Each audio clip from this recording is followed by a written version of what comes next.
So there's this one time, it was a crazy party. The cops got called, and we actually started a band because it was like called Flash Bang or whatever, because the house got flash banged. I'm doing well. How are you? Oh, I'm doing great now, my friend. Doing great. Awesome. Are you in Nashville? Is that what I saw? Yeah. Yeah. Oh, cool. I'm south of Nashville as well. Oh, nice. Where at? I'm down near Franklin, Thompson Station. Oh, yeah. Like kind of down past Brentwood and everything. Yeah, exactly. I got 2 kids. I got to get in the burbs, man. Where I'm at too.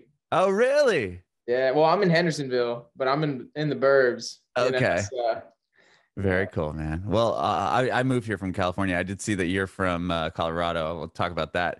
And I love your new song, man. I was just listening to it a few minutes ago. Oh, thanks, dude. I appreciate it. It. Cool. Well, I'm Adam, and this is about you and your journey in music. And we'll talk about the new record as well. Nice to meet you, Adam. Nice to meet you. So from Colorado, is that what I saw? Yeah, Colorado. What part of Colorado? So I grew up in Kersey, but it's kind of over by Greeley, where the Greeley Stampede is. So just a little cow town, man. I graduated with like 80 people. So oh my gosh, yeah, that's crazy. It was a tiny town. So 80 people in your graduating class? Yeah, it was little. Oh my gosh. It was so little. I had 1,200 kids in my graduating class. 1,200? Yeah, just in my senior class. That was like my whole school. Yeah, it was honestly, it was the biggest graduating class I think in San Diego ever, because then they opened up like multiple high schools after the fact.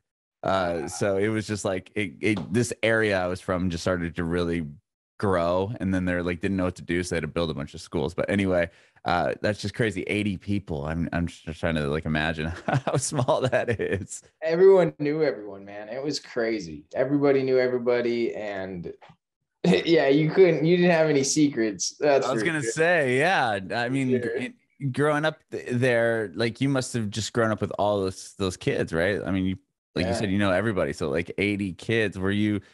I mean, how did they split up? Like elementary school, middle school, high school? Was it the same kids going through all those grades together? Yeah. So, basically, it was middle school, elementary, middle school, K through 5 in elementary, 6th, 7th, 8th in middle school, and then 9 through 12. But it was the same elementary school kids fed into the same middle school, which all fed into the same. Oh yeah, they were multiple, right next to each other. Yeah. Oh wow. So we had like multiple elementary schools would then feed into 1 or 2 middle schools that would all feed into then 1 high school. That's what I was trying to follow. Like that's just like you. So you literally grew up with the same kids from K through 12. Yeah. Oh yeah. Wow. Yeah, my wife actually and I went to kindergarten together and graduated together. Oh wow, that's all. Were you guys high school sweethearts? No, we never even dated in high school, It was kind of funny how it happened, but yeah, I known her ever since kindergarten. It's crazy. So that is so funny. That's amazing though. Yeah, it's crazy. I wasn't expecting that, but the world how it goes sometimes. Yeah. Did you guys move did you get married and then move to Nashville together, or did you like reconnect once you were already out here? So we got married and moved out here like months. I think we got married in December 2018, and then we were out here by April. Oh wow! So it was quick. It was quick. It was very cool. But it was good. The housing market wasn't crazy then, so I was gonna say, I got a good deal on my house. I got it early, so yeah, we got here just before it went like absurd. Yeah. So, but that's so cool. So, real quick, I guess going back, when did you get into music? Did you have a musical household at all? Parents play any instruments? Well, my grandparents both played piano. So that was kind of, my sister kind of messed around with the piano when I was like 5 or 6. I'd listen to her. I thought it was always pretty cool. And then, I was a little kid, so I just hop on and just start banging keys, just like any other kid, just making a bunch of ruckus. But my mom, she bought me a guitar when I was 12 for Christmas.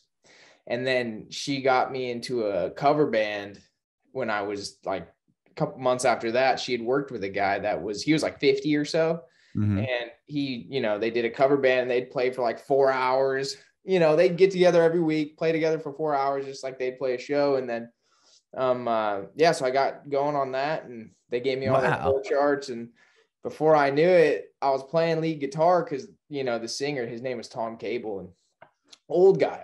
He was like 53 when I met him, and I was like 13. I'm just this little kid, Oh, wow. with all these old guys. And they're gonna get mad at me for calling them old, but they were 40 plus years old. Yeah, they were way older than realistically me. that is, they were. Yeah, especially when you're 13, you're like, oh god, this guy's like Jurassic, and he's like only in his 50s. Yeah, and he's like 5'7". Sure. So I got going on that, and man, I just got addicted to playing guitar. And but before I knew it, I was playing lead guitar, and I was 13 years old. So I kind of became the kid in town that was known as the guitar player kid. That's all I did.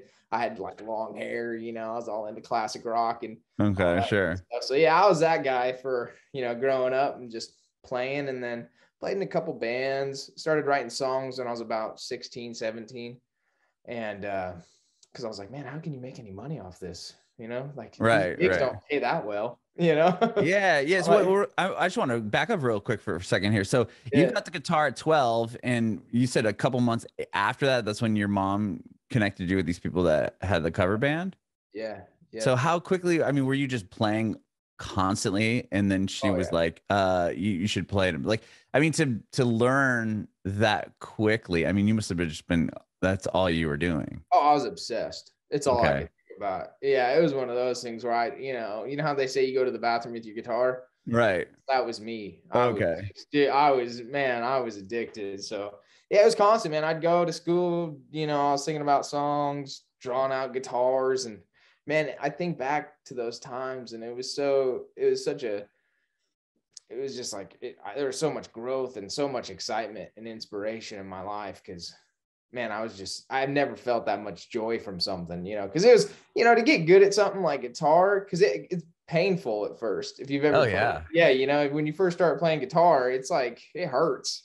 So even your hand hurts, right? Your fingers hurt. You got to get calluses over them. And then I can play guitar, but I'm not good, but I can play chords and everything. But just thinking back to even when I was learning, how bad I was, even playing just the power chords or standard chords, how bad it sounded. And just thinking about that now, it just brought me back to that moment where I was in my room doing that, and my parents must have just been like, oh my God, this kid is atrocious. They just dealt with it. And it's just funny how that is. Yeah, that's probably why my mom got me in that band. So she's like, all right, you can go play with these guys. Exactly. To you for a while. Exactly. Oh, how did she know these people in the band?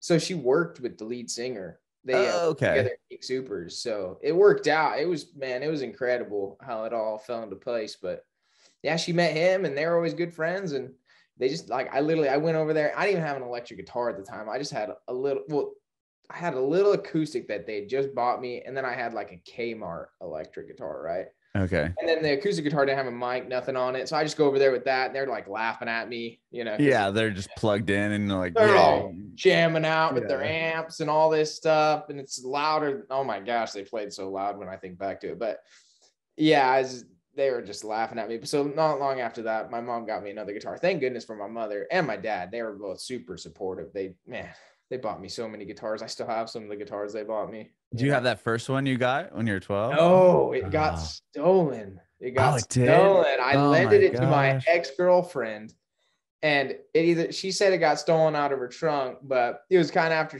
we broke up when she told me that. So who knows? She might have pawned it. That sucks. It was a black little Epiphone, Les Paul. It's just those black ones. You can get them for $300. I know a couple guys that have them, but yeah, I had one of those, and I actually got stolen too. So maybe she stole it. No, I'm just kidding. Yeah, no, that sucks. So that was that was the one that your mom bought you at 12? Yeah, that was the first one. Well, I guess second. That was my guitar, but she'd bought me she got me a Kmart guitar. Yeah. And dude, I played the heck out of that thing. When you're first starting, I didn't know anything either. I'm just sitting there putting my fingers down, like almost, just like banging on the piano, just putting my fingers wherever, just trying to figure out something cool. And then I found like Ultimate Guitar online because they just started coming out with tabs. We had dial-up internet, and I was like, and so I sat there and waited like 10 minutes for that page to load, but it did. And I got like Green Day to come up. I think it was like Basket Case or something like that. Oh, Brain Stew.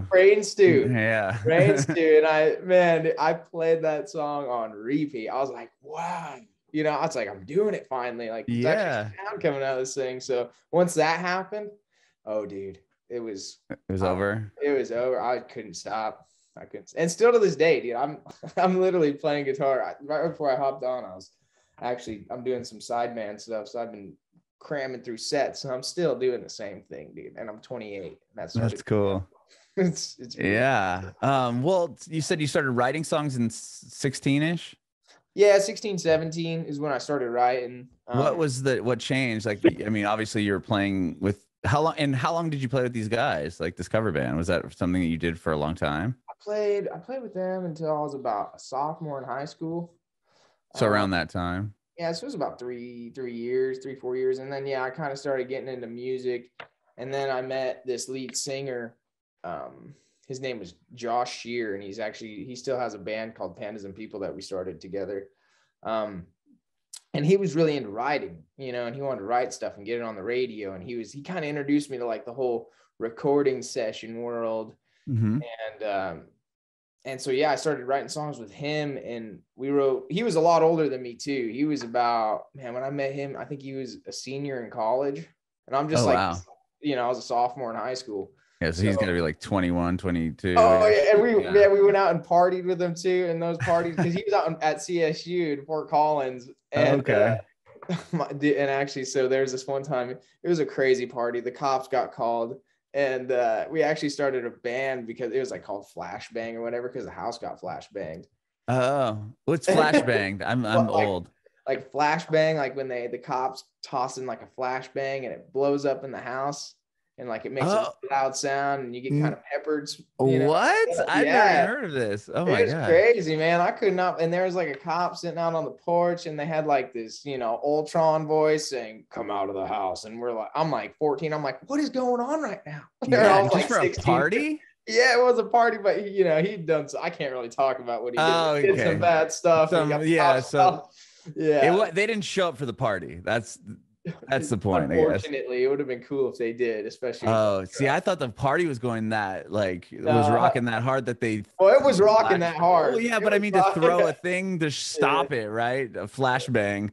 Yeah. Okay, so that was a different story line, but that you were at the party when it happened. Yeah, so that was like the first time I met him too. And oh my gosh. And he was cool, man. He was just one of those people you get around. It's like, everyone loves him, just super cool guy. And I was like, man, yeah, let's write some songs. I was in it. And so we wrote this song together. It's called On My Way. And I think I was about 18.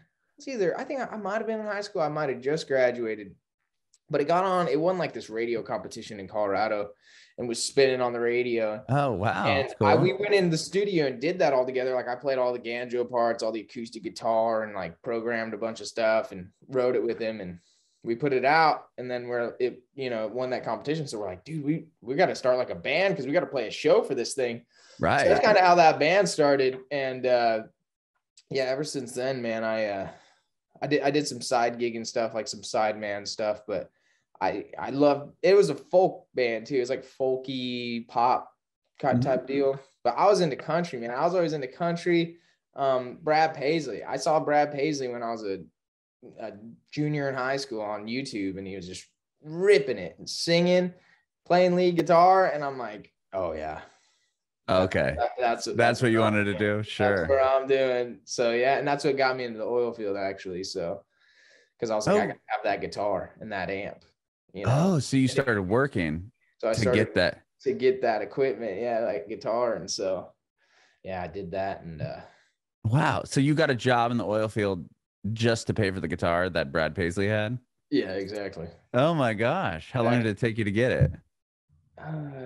it didn't. Well, my first oil field job, I was making like $13 an hour. So, but I worked constantly. So it was a couple months. And then the amp, I got one of those Z-Rex for all the guitar nerds out there that, know Brad Paisley and the Doctor Z-Rex and sure. everything. And I got that too. So the final bill was like 9-10 grand just for a guitar and an amp. And I was like 19 too, so I was just out of high school and I was, oh man. And then I got it and I started playing it. And I'm like, this thing is so freaking loud. I could not play it in my house. It was because those Z-Rex don't have a master volume on it. It's just, so I ended up selling it after, unfortunately, just because I needed to get some different stuff, but yeah. Did you keep the guitar though? Oh yeah, I still got it. It's right there. Oh wow! Yeah, there it is. Okay. Yeah, You're kind of okay. Now I can see it. Sick, yeah, one. Yeah, old 64 tele. So wow, yeah, man. Yeah, that's how I got started. That's cool. And then, so at what point? I mean, obviously, you moved to Nashville, and you said 2018. Like, what took you there? Were you writing songs and just said, "Hey, like, I know I need to be in Nashville," or was there another validating moment for you as a songwriter that made you decide, like, this is really what I want to do, to leave your town to go there? I mean, obviously you won the thing on the radio. That must've been a pretty big moment as far as like a validating thing happening, but was it from that you knew that you could do it? Yeah, honestly. Yeah. You hit it right on the dot. We wrote that song and then I was like, man, dude, I could actually maybe do this, And, so I started writing country songs and I was in the oil field at the time. I was working nights. And so I'd just be out there at night writing songs in the oil patch. And it was like a 7 on, 7 off type of schedule. So I'd be up all night writing songs. And then I put out, how many songs I put out? I think I put out like 3 or 4 songs back when I was in Colorado. I found a studio, Colorado Sounds, and I knew the engineer there, and he cut me a deal and let me record the whole thing in his basement. And we cut it, and it actually, just, man, I go back and I listen to it, and I'm like, wow, that actually wasn't bad. I didn't spend any money on that. And so yeah, I did that and put it out on, the YouTubes and the Instagrams and all that stuff. And then I had a guy by the name of Jeff Davis. He contacted me on Instagram, was like, hey man, you ever come to town? You ever been to Nashville? And I'm like, oh yeah, I come out all the time, at least like once a month. And I had never been. No, I'd never been out there. Fake it till you make it, man. Fake it till you make it. Exactly, man. I was faking it. And so I was like, hey, here's my opportunity. Because he's, saying, man, you can get in the room with all these great songwriters and all this stuff and come out here and have coffee with us. And, we'd love to work with you. So I did. I just booked a ticket and flew out. I stayed at the Red Roof Inn over by Guitar Center, like on your way home. Yeah, on Brent, off Brentwood, in Brentwood. Yeah, exactly. Oh, dude, okay, right off 65. I know exactly. Yeah, where right that off is. 65. I got to town. I stayed in that thing. I had no idea where I was. I got off the airplane, took an Uber. That was the cheapest hotel I could find. Right, which isn't very close to the airport for anyone listening that's not from Nashville. Yeah, exactly. Yeah, well, and the cheapest, I was like, because man, I was like, holy, this is gonna cost me a fortune coming out here. Right. So yeah, I did that. I met him over at the I forgot the name of the coffee shop, but at least you look like you knew what you were doing coming there and staying in Brentwood, because you could have been like, yeah, I'm in Brentwood, and then they would have been like, oh, okay, solid. Like, yeah, instead of being in like north. yeah, you're like, I'm in, wherever, but like just again, for people that don't know Nashville, Brentwood is like where a lot of big country stars live. Yeah, you know what I mean? exactly. So yeah, so like you being there is funny enough to where if you were talking with songwriters or people, they'd be like, oh, that's cool, like, okay, you're in Brentwood. Like it would kind of check off one of the marks of like, oh yeah, he knows what he's doing. Total luck. Total luck, dude. And a good price. Sure, that's so funny. Yeah, it was crazy. And yeah, so I met him and went over there and talked to him, and I was like, all right, yeah. So I started working with them, and I was flying out to Nashville every month, once a month, and writing songs. I started doing that back in, it was like 2018, I think.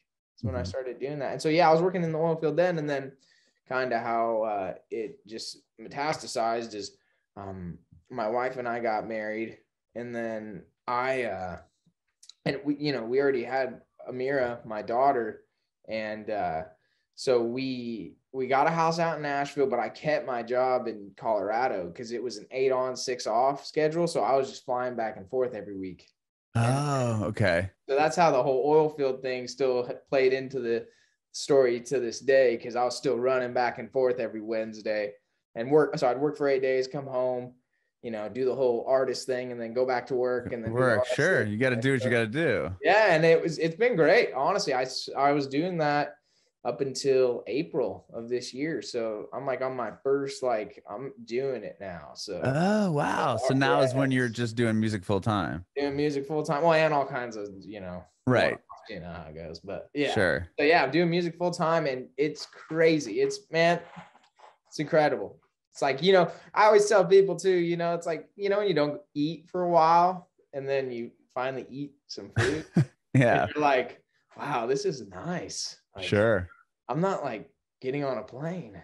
Like, I'm staying in my house today or this week. So it's like, it's pretty cool. That's awesome. Yeah, man. It's cool. So once you get here and you start writing with people, tell me about, then do you put out a song that you kind of had to co-write with other people, or are you kind of in the the publishing side of things too? Like, are you writing with people to pitch to other artists, or is it mainly just for your own project? Mostly just writing for my own project. Mostly, okay. I get in rooms where we'll write a song and, we might give it to somebody else where, I just wasn't vibing with it. You know how it goes. Sure. I was just curious because I know that you had an artist on this new song coming out, and from just the research I was doing, he works with Warner Chappell, who's a publishing company out here, who, Yep. So I didn't know if you were involved in that at all either. Like, because I think Warner Chappell's mainly for songwriters to pitch to other artists, right? Correct. Okay. Yeah, and Zack, he's awesome. He's doing the Boat Boys thing too, and all that. But so how that situation came about was when COVID hit. Everything got shut down. So my manager and I, Tyler Miller, we were just networking, and taking meetings with anyone and everyone. We were having coffee with everybody and doing Zooms and whatever we could do. And so we actually ended up doing a lot of networking through our church, the Hills out in Bellevue. Oh, cool. And that's how we met Jarrod Ingram, and because he was playing drums at the Hills, and he's a songwriter. He's a part of the 720 at Warner Chappell. So okay. He had signed with them just I think right around when COVID hit, right before. And so, yeah, we started talking to him, and then I had sent him a song I had cut, because it was just I got this weird feeling in my gut. I was like, man, I'm just going to shoot this song over to Jarrod and see what he thinks. Sure. And he called me and we talked for 2 hours, and he's like, wow. And he was one of those guys where I was like, man, I'm starting, he's the real deal right here, man. Right. Exactly. He's the real deal. And so, we talked, and he's like, yeah, man, we should get together and find some songs and maybe dip into my catalog and dip into your catalog, and we'll put together a project and see what we could do. And so that's when the 720 started producing me, and I got into a production deal with them. And then, Zack was write songs with them all the time, and so he was on Every Beer Every Bar. And so I just met Zack through passing, talking to them, and I had heard a bunch of these demos with his voice on it too, and I was like, man, this guy can sing. I love his voice. So when it came around to do this song, it was like, man, this would be awesome to have Zack on this song, because I love his voice. He's fantastic. So it was an easy pick. That's it was pretty natural how it happened, honestly. It's kind of, cool. People ask you, how do you get features on a song? And it's just one of those things where it's like, man, you just got to be out there doing it, right. It just happens. So, yeah. So that's where, okay. That's how you got him. And he helped co-write the song with you? Yeah. Yeah. Well, so I wasn't a writer on this song. So this was Zack, Morgan Evans, and then a couple more. Oh, okay. So you just love the song enough to want to cut it. Yeah, exactly. We heard the song, and I was like, man, this is like my life. when I was, Right. when I was like 15. I was like, if you want to get into it, that's where my story gets a little crazy, because I was a wild child, man. I was wild back in my younger days when I should have been like only playing guitar, you know? Okay. So yeah, that's it. Like, I heard that song and it took me back, and I was like, wow, man, this is like everything I tried to do. Like, this could really relate to a lot of people. And Right. I'm like, this is a great song. And so, yeah, we ended up cutting it, and I'm super proud of it. And I think it came out really good. So Yeah, I think it sounds awesome. And then it's released in like a week or so, right? A week from Friday, or 24. 24. So, yeah, that's amazing. And are you doing shows in Nashville or? Yeah. So I'm doing a bunch, man. I got a bunch of stuff coming up. I'm doing a bunch of side gig stuff, sideman stuff. When you say sideman stuff, is that like you're getting hired on to play guitar with another Yeah, band? exactly. I like Tim Cody. He's another artist in town. He's a good friend of mine. And so I'm just doing some sideman stuff for him and kind of brushing up on my chops since I got out of the oil field. You know, getting some dust off the old fingers, and getting my endurance back up. But I'm also doing some stuff at like the Opryland, doing some corporate stuff, and oh, cool. You know, doing some 3-piece power trio, singing some of my songs, singing some covers. So yeah, man, we don't have any like hard dates yet coming, but really the focus is just pushing this song. So exciting. Yeah. Super exciting. Yeah, man. Well, I thank you so much, Johnny, for doing this today. I appreciate it. Sure. I appreciate you, man. This has been a blast. Yeah, I've had a lot of fun, and I love the tune, and I can't wait to see where it goes when it comes out here on Friday, or week from Friday. Sure. When people hear this, it'll probably be out. So I should just say it's out, right? It's out. Every beer, every bar, it's out, man. Go listen to it, stream it. Awesome. Well, I have one more quick question. I want to know if you have any advice for aspiring artists. Aspiring artists. My advice is just be true to yourself. You know, I'm sure they always tell you that, just go with your gut and be true to yourself, but also, you know who you are and who you want to be, but don't be afraid to take advice and grow too. Cause that's a big thing, is you get out here and there's a lot of great musicians, especially in Nashville. That's probably one of my biggest things. Move to Nashville, because that's where it's happening. You know, that's what I tell all my buddies like that are out in Colorado. I'm like, dude, what are you doing, man? You need to come to Nashville. Like, you just got, I tell people that all the time. I'm like, if you want to be in the oil field, because, you know, I was in the oil field, go to where the oil field is, you know, like in Texas or Colorado, or, you know, wherever you want to. And if you want to be in music, if you want to do music, you got to come and be in LA and where it's going down. So I think that's honestly one of the biggest battles, is just getting out here. And then once you get here, you know, to wherever you go, just be good to everybody. And, you know, it's honestly not a competition with them. It's really you just trying to beat yourself, to beat your last performance. That's what I always tell myself. It's like, I'm not really trying to compete with anyone. I'm just trying to be better than I was last time, you know, every single time. And as long as you serve the crowd and love the crowd and don't get self-conscious or stuck in your own head, man, you're going to kill it. So yeah, that's what I'd tell them.